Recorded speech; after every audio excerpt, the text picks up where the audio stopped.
Di episode kali ini, kita akan membahas salah satu pertahanan yang solid dari hitam, Dutch Defense, ditandai dengan D4 F5, dan memberi dua jalur utama, yaitu Dutch Leningrad dan Stonewall. Sebagai ilustrasi, kita akan menampilkan kedua jalur utama ini. Variasi Leningrad ditandai dengan pergerakan buah sebagai berikut.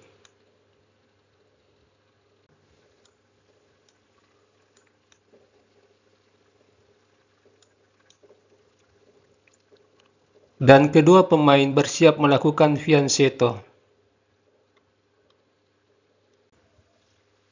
Sementara variasi Stonewall diawali dengan keinginan hitam membentuk formasi pion yang solid di petak terang.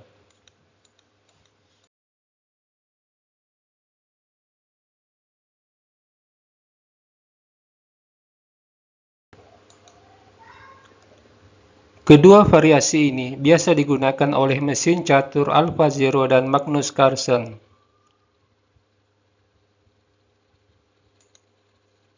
Agnes Kaugar sebagai pemegang buah hitam yang memiliki elo rating 2200 sama sekali tidak memahami prinsip dan pola Dutch Defense. Dia melakukan beberapa langkah lemah dan blunder ketika dia melakukan rokade ke sayap menteri.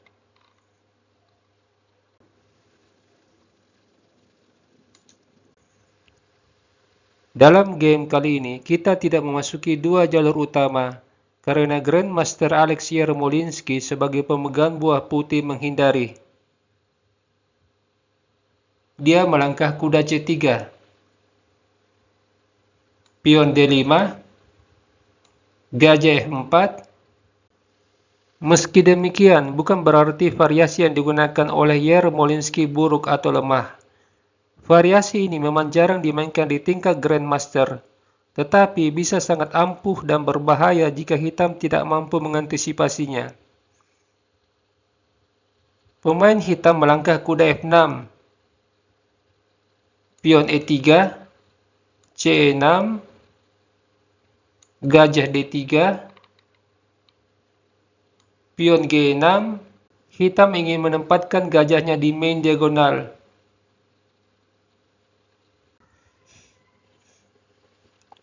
Lantas apa yang dilakukan putih? Pion H4. Ini merupakan respon atas langkah hitam pion G6. Langkah pion G6 memberi kelemahan tersendiri bagi hitam, karena memberi kemungkinan putih membuka jalur serangan di jalur H. Di sini sebaiknya hitam menciptakan formasi pion di petak terang. Keempat pion ini membentuk Stonewall.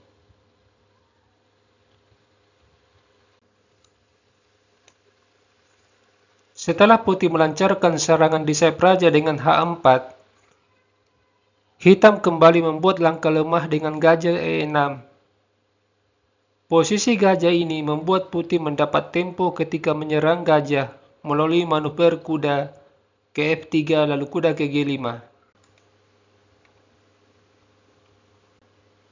Langkah terbaik di sini kuda E4. Jika pion H5, pion menyerang gajah, lalu gajah balik menyerang benteng, dan benteng menghindar sambil mendukung pion G5.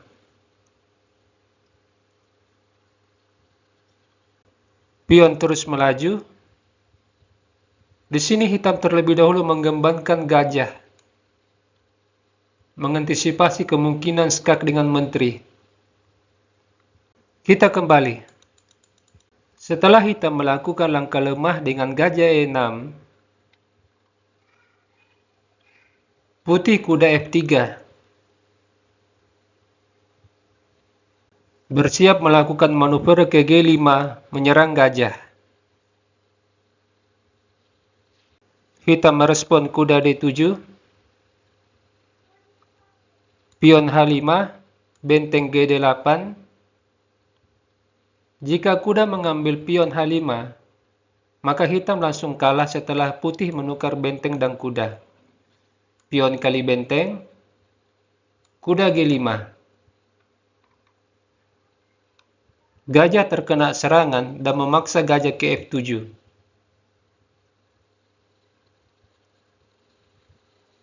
Kuda kali gajah, raja memukul kuda, menteri kali pion, skak. Sekarang posisi raja hitam selalu berada dalam ancaman.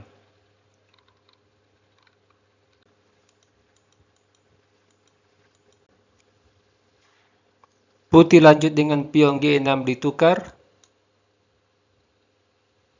Kemudian kuda menyerang gajah. Gajah F7. Di sini putih tidak perlu buru-buru mengambil gajah dengan kuda, sebab dia memiliki kuda yang menempati petak strategis. Putih terlebih dahulu mengembangkan menteri, bersiap melakukan rokade ke sayap menteri memberdayakan benteng yang belum aktif. Hitam melangkah pion E6, pion F3 mengontrol sentrum, menteri E7, rokade, dan hitam melakukan blunder dengan rokade.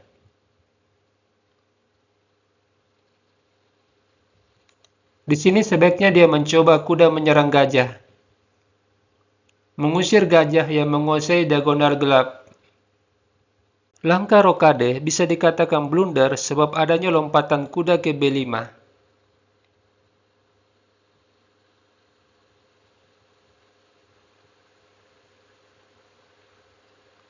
Jika hitam mengambil kuda, menteri skak, dan raja tidak bisa bergeser sebab ada gajah yang membatasi. Terpaksa kuda menutup, pion kali kuda. Posisi gajah yang terancam oleh kuda membuat menteri terpaksa mengawal gajah ini.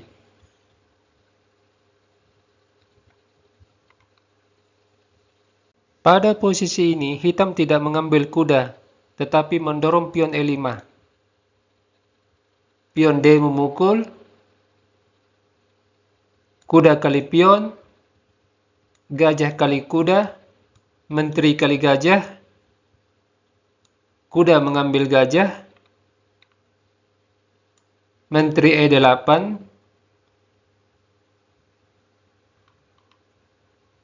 kuda kali benteng.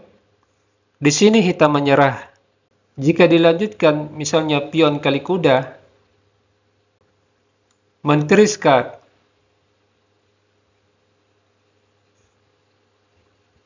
raja kali kuda, menteri kali kuda, skak.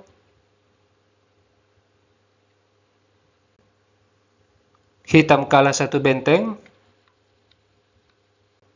Atau jika di posisi ini, raja mengambil kuda,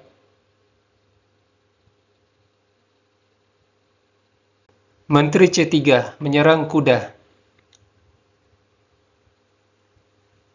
Menteri bisa mengambil pion sambil skak, raja bergeser.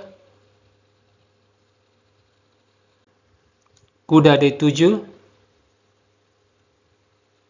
kuda D4, gajah pining kuda.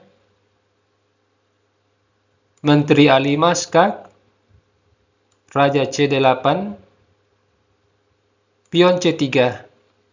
Putih sangat mendominasi jalannya permainan.